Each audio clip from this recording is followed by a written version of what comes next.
to Johanna Lynch's presentation, and it is Johanna, not Joanna. I have checked that. So yeah, I would like to start by acknowledging the traditional owners of the land, the traditional custodians of the land, sky and waterways on which we meet, which for me is Wurundjeri land, and pay respect to elders past and present and to all Indigenous people who may be here today.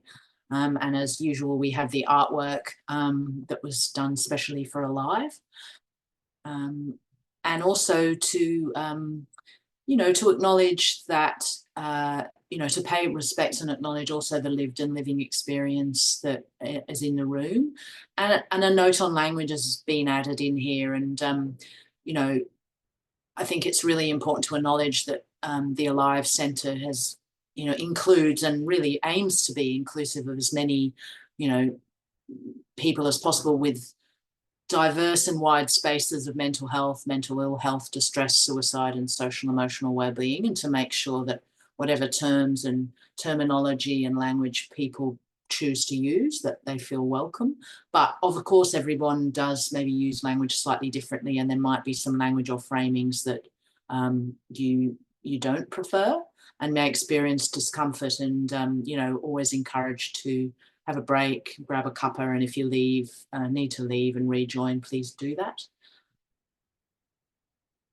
And yeah, as I've said, recognising the lived experience within the room today, and that we speak honourably and respectfully about ongoing emotional distress, experiences of trauma and mental ill health, and the work of caring and experiences of care within this context. So as a reminder, as I'm sure many of you know by now, the mission of the Alive National Centre is transforming mental health and wellbeing through primary care and community action. We're really based on values of lived expertise, practice wisdom. We're outcomes driven, inclusive, authentic and brave. And there's the statistics down below are an update on kind of where we're at in terms of the engagement that Alive is having within the sector and beyond. So the Lived Experience Research Collective now has over 240 members. Next Gen Researchers Network over 260. And the co-design and living labs workers, currently engaged with almost 2,000 people, which is fantastic. So, the vision of Alive is vibrant communities that support mental health and promote wellbeing to enable people to thrive. And there's 4 main work streams there: prevention across the life course, longer, healthier lives in priority populations, the Lived Experience Research Collective, and mental health care at scale. Is really the way the work in the centre is organised.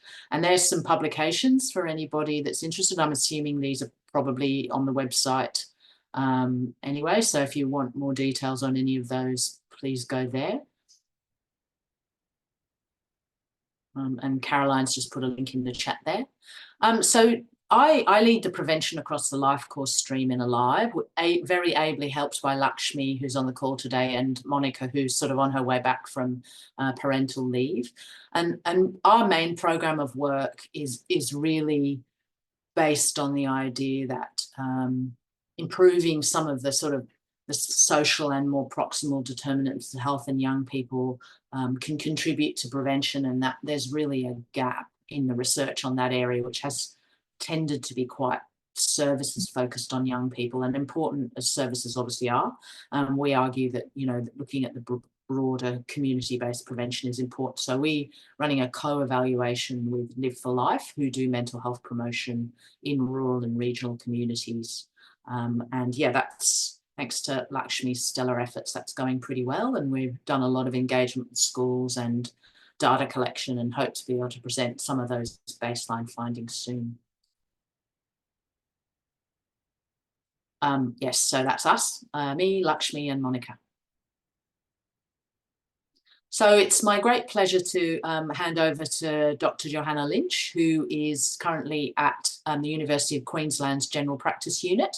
So she's a GP, or retired GP, as says there, who, writes, researches, teaches, mentors and advocates for generalist and transdisciplinary approaches that value whole person care and build a sense of safety. And I think her PhD was on this topic.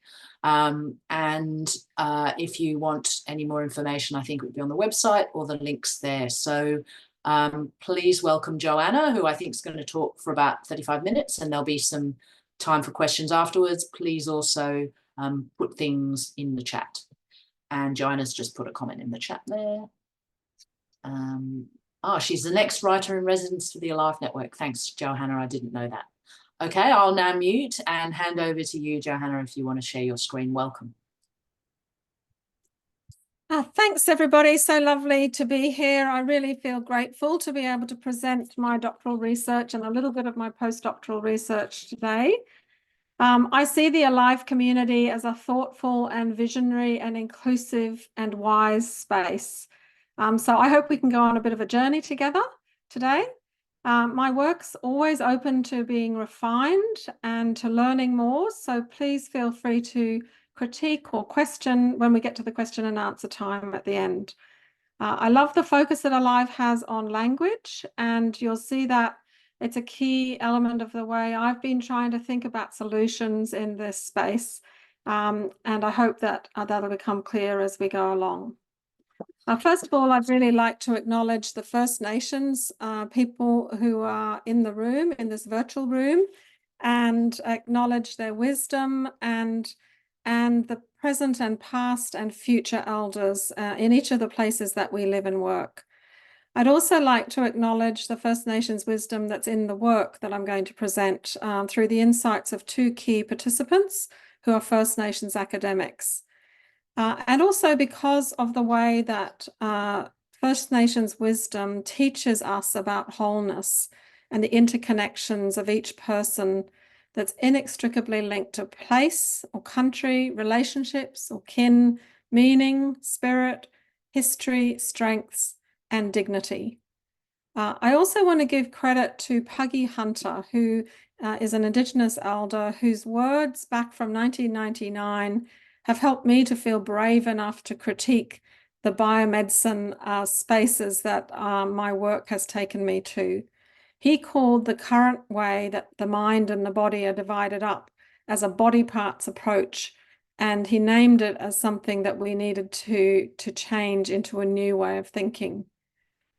I also really believe, alongside Dr. Gregory Phillips, that decolonizing biomedicine will transform how we understand healing, sickness, and the importance of culture and lived experience in well-being. And so it's with honor that I start this session for those who've known this for centuries before we've even had these thoughts. I'd also like to acknowledge the people with a lived experience of distress who are in our virtual room today. Your stories matter, and I endorse the words of Nikki to take care of yourself. I've tried to design this in a way that there's no content that should alarm, but still your experience of this time really matters to me, that it's also safe. And I honor those people who agreed to be in focus groups as part of my doctoral research and postdoctoral research. Their words and insights have grounded this work and made it real. And there were some key patients in my life as a clinician who changed my practice. And I actually realized some of those clinical things that happened to me have led me on the journey that I've gone to ask for new questions, just because of how they showed me things through their honesty. So let's start. And I want to tell you a little bit about the process. We're going to talk a little bit about a need for a shared language. Ask the question, what is a whole person and how do we define it? How do we sense that we're safe, and what helps us to build a sense of safety? Those two last questions will really address the key element of healing orientation that's part of this talk. When we think about people, we think about complexity, and this was certainly my experience as a GP. I hope that the way we're going to talk about complexity today brings unity and inclusion and gives us a bit of a map and a way to journey on towards healing. As was said in the introduction, I am a GP who became a trauma therapist and then a researcher and a teacher and a mentor. and an advocate in this space because of an unmet need I have seen over and over in my community, something I would even call a kind of medical neglect. I was seeing people cycling in and out of a psychiatric hospital with no one attending to the harms they had experienced from other people. They were labelled and often relabelled with medical and psychiatric diagnoses, while no one seemed to see their terror or their sadness. I tried to solve this with my care, with further training in grief and loss and trauma and dissociation. I tried to solve it by making longer appointments and even setting up a transdisciplinary clinic for 5 years that had art therapy and social workers who were experts in trauma and attachment and trauma-informed yoga, and a mental health care nurse as well. And eventually I went back to uni, and there I faced a horrible truth that good biomedicine, and I mention the word biomedicine, not medicine, because I don't want to put the whole beautiful history of medicine in the same bucket as those who are getting so keen on the biological side of being human and missing the other sides of being a healer. But good biomedicine has some limitations. It has some blind spots that really matter. And this is the good kind of medicine that gives us cochlear implants and cancer cures and is highly valued in our medical system. The kind of biomedicine that promises certainty and precision and linear logic and cure. This kind of medicine is valuable, but it's not the whole story. And it's this kind of medicine that I think Puggy Hunter and Gregory Phillips had seen before me. They had that this kind of medicine is a body parts kind of way of seeing a person. And it has some fundamental blind spots with seeing story and subjective information and culture and meaning. These beautiful things, these gloriously imprecise and moving and growing and creative and connective parts of being a human, they had to be left out in order to serve precision and being able to predict things. And I would dare to say sometimes also power and profit. In practice, what this meant for me as a GP is that my patients were often not being seen as whole people when they were in distress. One of the things that the UN has actually stated is that reductive biomedical approaches that don't adequately assess context and relationships can no longer be considered compliant with the right to health. And I'm sure I'm in a room of people who would agree with this statement. I thought I might start with a story about how I was part of the problem. Early on in my career, this is my little reminder slide about how I had a patient who was newly diagnosed with diabetes. And I was so keen to make sure that she had the right medication that I didn't take time to know her more fully. And if I had taken that time, I would have learned earlier that her grandmother had died from diabetes and that the medication that I was prescribing was a terrible symbol to that patient of her grandmother's death. Thankfully, it did come out and we could face some of that, but it was a really important thing that I learned. I think I probably held her story in my mind for about 25 years now. Another patient that I saw much later said these words to me, and she said, "I've been in this hole for so long. No one was looking for what you were looking for." And this phrase has stuck with me as well because of two reasons. One is that she described herself as being in a hole. So even though she was a whole person, she couldn't see it from that place. And the idea that it is possible to look wider to help people get out of the holes that they feel they're in. And so I come to this saying that I think both clinician and patient need a shared language to do this. That language needs to be culturally respectful. It needs to protect people's dignity, and it needs to notice their strengths. It needs to be in ordinary English if we're an English-speaking place, and hopefully in other languages over time. It needs to acknowledge both trauma and growth, both history and people's future. And it needs to include things that often get left out of medical care, like understanding the social determinants of health and story, and their links to biology, and the importance of relationships and community to health.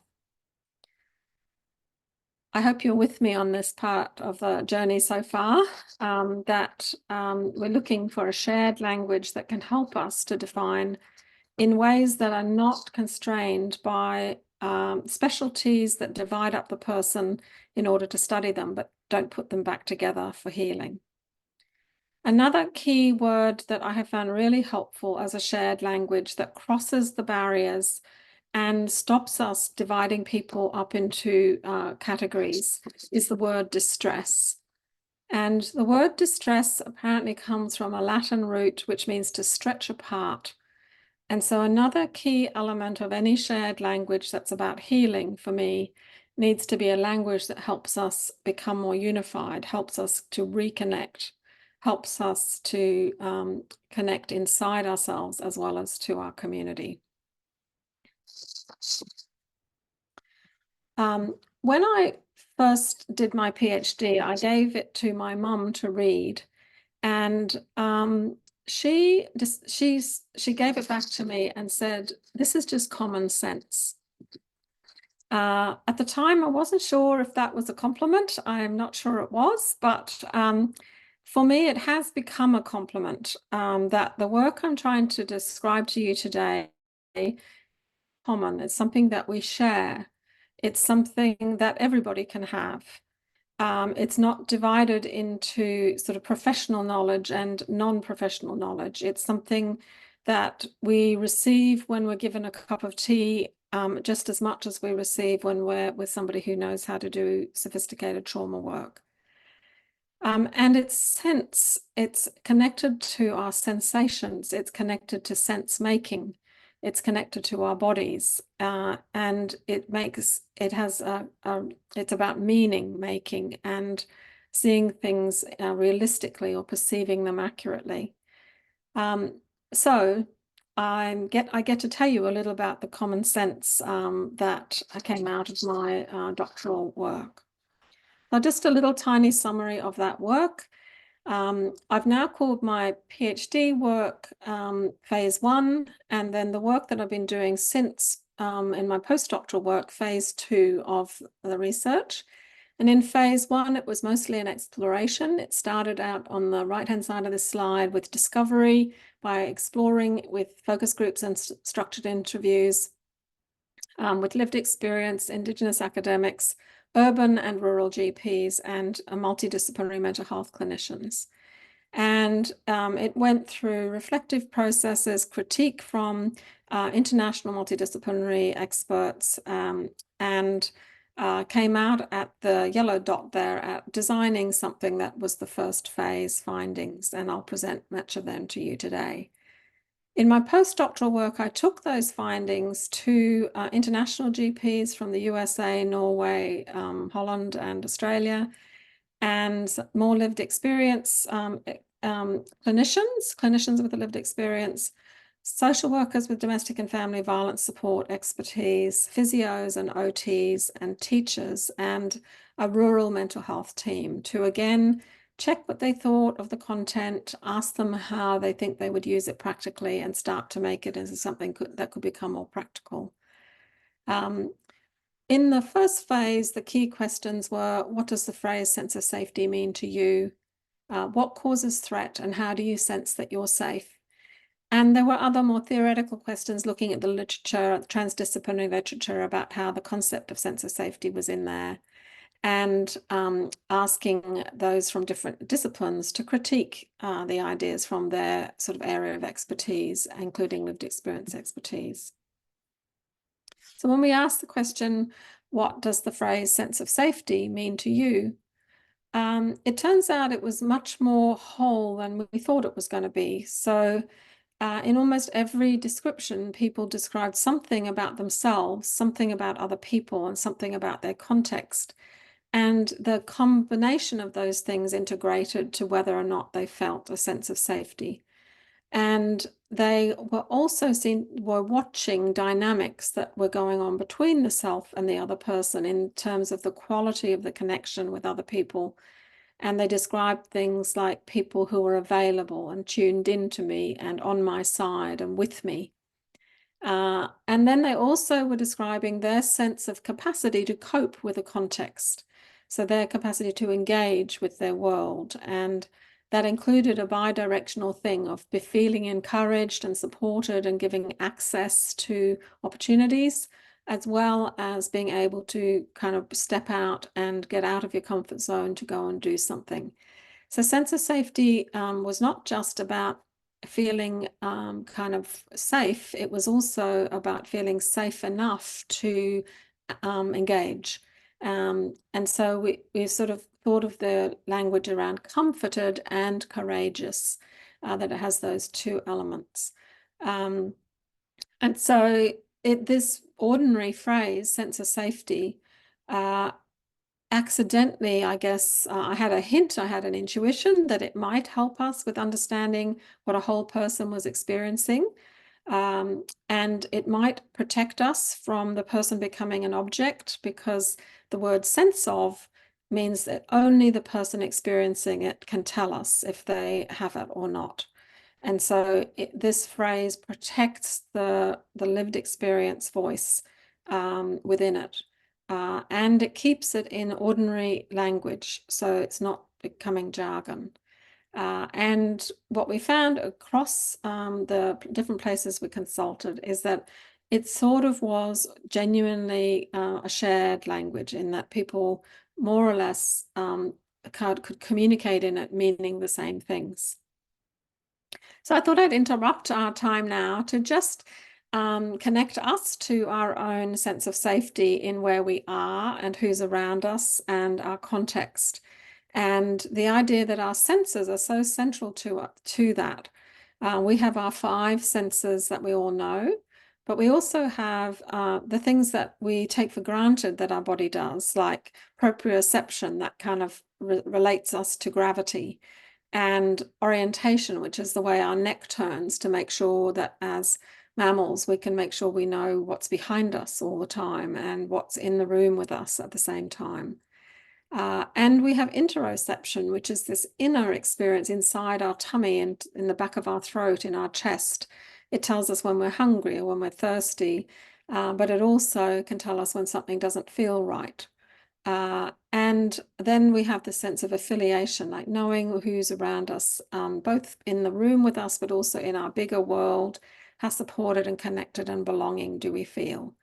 All of those are important parts of knowing where we are. So just wonder if you could take a little look around you right now and have a little notice of what's there. What can you see? What can you hear? What can you feel with touch? What can you smell, even if you're having a coffee or your lunch? What can you taste? And that sense of where your body is in space. All of those things contribute to our sense of being safe in the places that we take ourselves to. And often our bodies are in places where it is safe. We don't tend to take our bodies to unsafe places on the whole. And so remembering where your body is and what's around it can make a big difference to our experience on the planet. Some mentors that I follow who are psychiatrists from Toronto talk about feeling secure being more important and more urgent to people than being healthy. And then that can make help us understand why someone who doesn't, is doing some health risk behavior over and over, even though we've told them it's not healthy, it's because they're not feeling secure, and that risk behavior is helping them to feel secure in some way. And so knowing about security and how important it is to people can help us understand all the things we do to try and cope with distress. It makes it more reasonable, more understandable. It helps us to have some more ways of seeing that than sort of saying it's just a coping mechanism, or it's just addiction or obsession or whatever it might be. Instead, it's somebody trying to feel safe, and that's something we all need and understand. Abraham Maslow said that practically everything looks less important than safety and protection. And I once learnt to ask new questions with one of my patients who I'd seen for a long time, and I knew that she didn't have a safe home. But I asked her a new question, which is a strength-based question, and it's part of the language of sense of safety, which is, was there anywhere in your childhood where you felt safe? And this was her answer: on the school bus. On the school bus is not normally where children feel safe, but it gave me all this information about her life that was as good as it got for feeling safe, and that she didn't feel safe at school, which I didn't know prior to that. And then I asked her what it felt like, and she said, like a deep breath. And so this phrase from her, shared with permission, is a reminder of how feeling safe is actually in our bodies. It's a deep breath. It feels different. Our heart rate and our respiratory rate and our stress hormones and our health risks all change if we're feeling safer. So I move on now to the idea of what is a whole person and how do we define a whole person. And I use a definition as part of my thinking from a clinician called Eric Cassell. And it reminds us that it's embodied. Our bodies are thinking and feeling and emotional and reflective and relational, and they're moving all the time. And they look inwards and outwards, and all the things that we do, whether they're instinctive and automatic or on purpose, are based on meanings, and relationships are central. And they're relationships with ourselves and with others. And there's that key word, trust. And trust, I think, is a beautiful name for feeling safe between people. And so this phrasing of naming what a person is, I think is beautifully rich and helps us to know a little bit of the breadth of what we're trying to see when we see a person. And it also reminds us of how important safety is in that word trust at the end.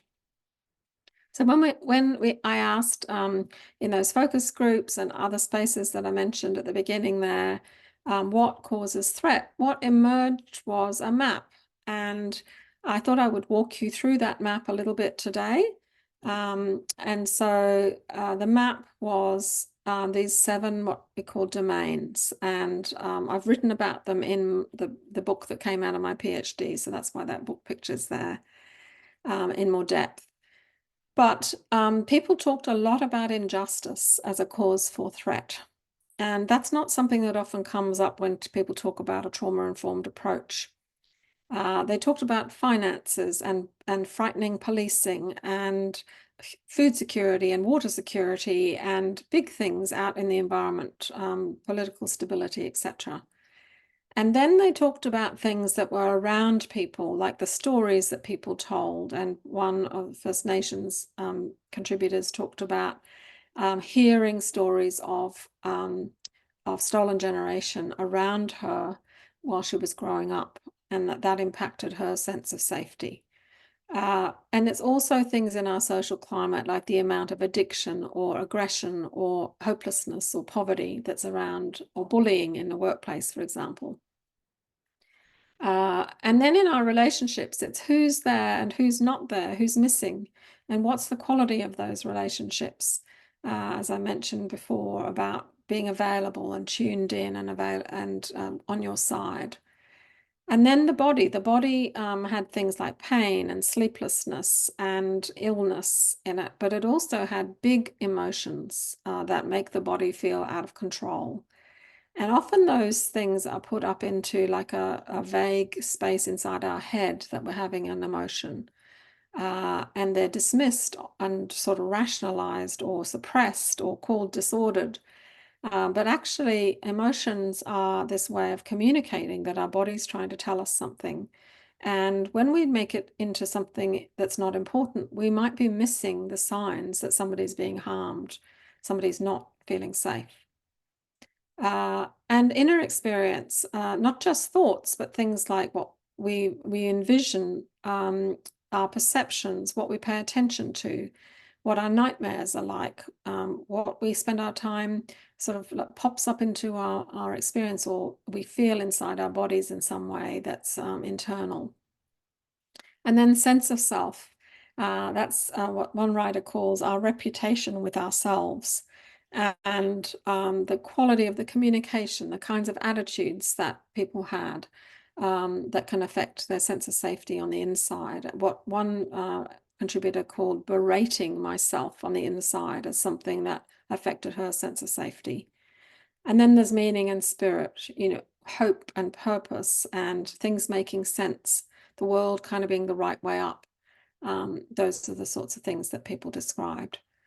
And so when I went from, what is a whole person, and seeing lots of other frameworks, including systemic frameworks that come out of social work or OT, or even the kind of population level, things about our ecosystems around a person. But for me, as a healer, as someone who's on the ground with people, it became very important that it was about noticing threat. It was about noticing the existence of sense of safety already, the little pockets of sense of safety that were already there, and finding them and building them up. And so this became a way to define the whole person based on noticing when a person felt threat. And it becomes a framework, a kind of systems review to check that you haven't missed a part of the person where they might be feeling distress. The other thing that came out of asking what causes threat was a pattern that's much wider than the concept of trauma. Although I'm very glad we now talk more about trauma, having been a clinician working in that space kind of lonely for the last 20 years, it is good it's becoming a part of our national conversation. But I also want to put a little warning there that it's the things that cause threat to humans are often very invisible. They're not events. They're not things that somebody else might define as traumatic. They're often hidden. They're things that can be hidden by shame or loneliness. And so this got me to reflecting from the data on what's the purpose of our senses. Like, we have these beautiful, sensitive, moment by moment kind of sensors inside our body trying to work out what the world's like. And it has a purpose. One is to protect our physical integrity. Like if we touch a hot plate, we pull our hand back. But also to protect our internal or moral integrity, our sense of our own identity.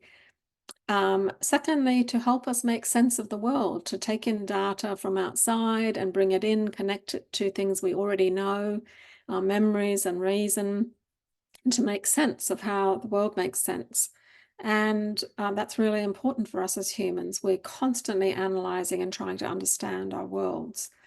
And then the last one is connection, that our senses are very important for helping us know when we're close enough to someone to feel safe to them, and whether we need a bit more distance. That's a constant movement, noticing of people's facial expressions and their body movements and our sense of safety in that.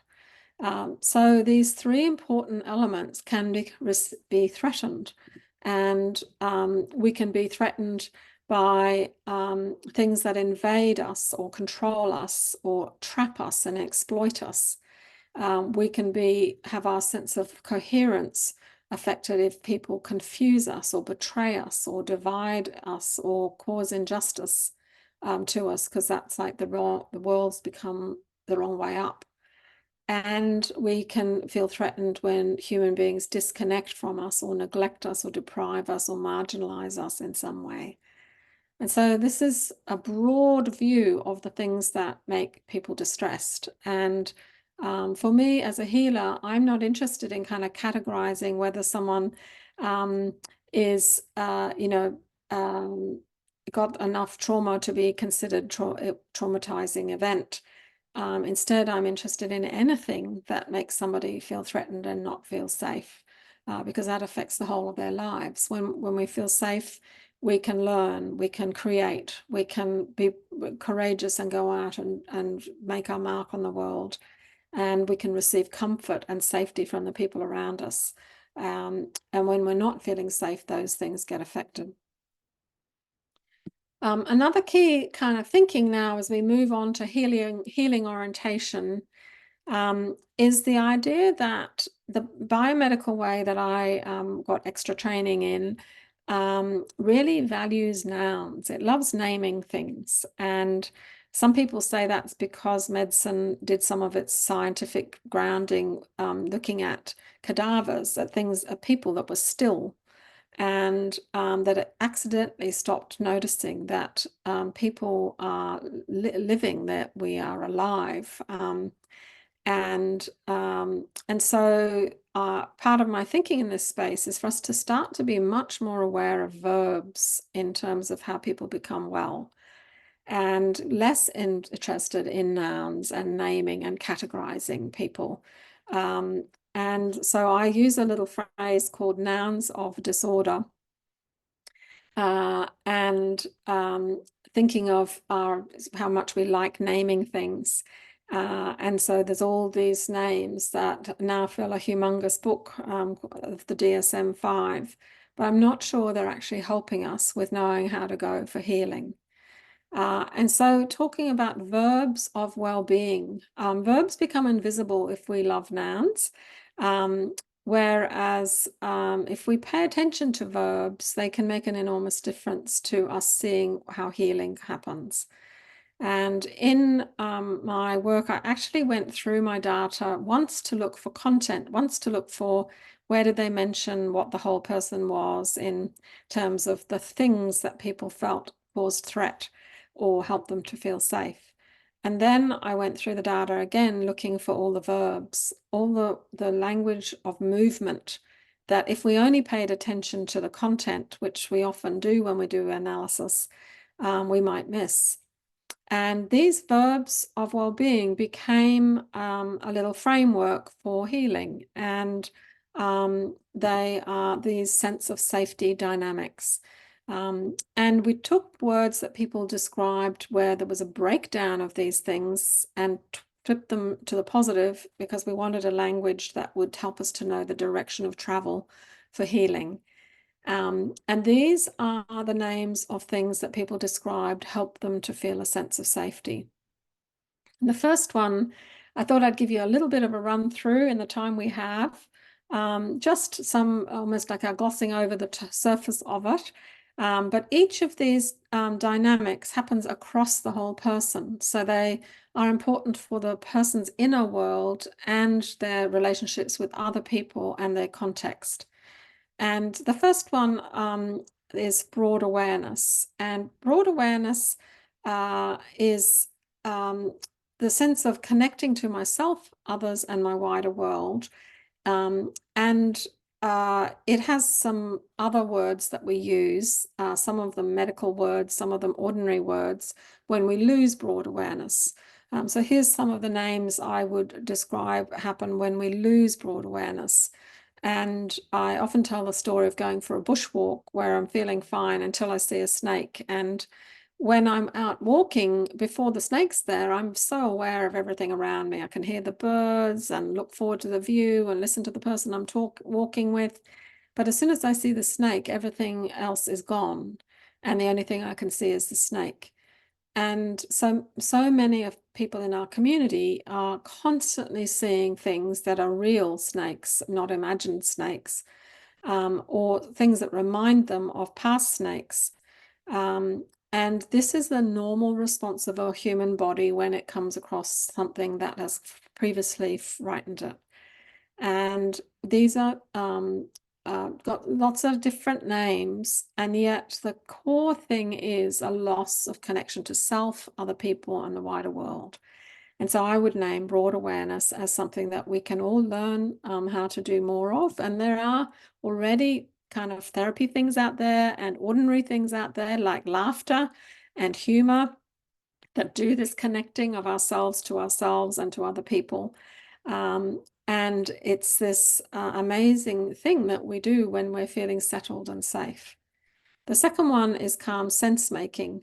And calm sense making is that organizing of our thoughts understanding and regulating our feelings, our bodily emotions, understanding other people through dialogue, or understanding our own story through talking it with somebody else, and even into bigger things like how we do as communities and culture around rituals that help a community of people understand what has happened. And so calm sense making, again, is an internal, relational, and wider context experience. And when we lose calm sense making, we have some medical names in there, but we also have some ordinary words that we describe for when somebody can't make sense of things. And learning how to make sense is a skill that we can all grow in. And again, it's a direction of travel that we can have on the journey. Then there's respectful connection. And respectful connection is towards ourselves and towards other people and our wider connectedness. And for me, this is a really important one. It's not just about connection to people, it's about respectful connection, which then means that the forms of things that we might find important in the domestic violence sector or in the adversity in childhood sector, they become gathered together into asking, do you feel respectful connection towards yourself, and do you receive it from others and give it to others? And so this is, again, a natural, normal part of learning how to heal. And it's a way that those of us who are helpers can come in to point out when we can see that disrespectful connection is happening. These are some of the ways we lose respectful connection to ourselves, and we receive disrespectful connection from others. It includes the importance of connection to place, to country and culture. And so it's quite an important part of our healing. The fourth one is capable engagement. And that is the sense that we are in an environment that encourages us to grow, that gives us opportunities and access and encourages us, and that we are stepping out into those spaces and having a say and being able to ask for our needs to be met and feeling free enough to create and grow and learn and move. And movement, as in those verbs of well-being, is so important to understanding healing and that sense of being able to express ourselves in the world. And loss of capable engagement happens if our environment doesn't enable us, or if we lose the sense that we can, or there's some deprivation that makes it impossible for us to engage. And then the last one comes directly from a patient quote or a lived experience quote about that sense of safety is owning yourself and your experiences. And this is a little bit of all the others. It's about, being able to connect to yourself respectfully and being able to make sense of who you are and being able to engage with your world. But it has deep inside of it things about who's in charge and our sense of responsibility and our capacity to engage. So when we've asked people about sense of safety as a framework, here's some of the feedback, one from a lived experience stakeholder and one from a mental health clinician and academic. And describing sense of safety as embodied, relational, and strengths-based as a language, that it integrates knowledge across the disciplines, and that's relevant from the cellular, from how the physiology of a person is to the communal. And we sort of describe it as a whole person domains and dynamics, this sense of it being inside the whole person, being strength-based and trauma-informed and embodied and relational and meaningful. So I'll just end with a couple of pictures. One is the idea that humans are like trees, and some of the easy to see things are up in the leaves. In medicine, we would see that in symptoms and signs and test results, and in the social sciences, that might be people's behaviors or the events that have happened to them. And then underneath the ground is the roots that go into the history of our story and our community and into our relationships and environment and culture, and connect under the ground to other trees. And then between the roots and the trees are things that flow, that move, sap that moves. And that sap is things like our sense of self, our spirituality, our stress response systems. And I would add that I think it's a dynamic that is sense of safety. That sense of safety inside a person is really important. When I teach GPs, I tell them they need to become tree trunk huggers into how they engage with the whole person and what's moving inside them. One of my mentors from Norway says she thinks that there might be something deep inside people that we never learnt to look for in medical school. And I think that's a really important part of understanding the concept of sense of safety. So I'll just end with a couple of resources. One is to be able to find my book. It's actually on Audible and Spotify already. And that there's a new little introduction to sense of safety been released. That's a micro-learning, if that's something you're more interested in. And both of my websites have resources, some of them free, like PDFs to download around this as I slowly build up a capacity to teach around the healing orientation of helping people to build their sense of safety. Thanks so much. Great. Thank you, thank you so much, Johanna. That was really interesting. And someone's posted a comment there about heart being full of happiness because the presentation was hopeful and humanistic. And I think that really came through really strongly. So thank you. Okay, does anyone have any questions? Please feel free to either come on camera, raise your hand, or put your hand up on the Zoom hand, or post anything in the chat. However, whatever works for you, I'm happy to kind of, moderate those.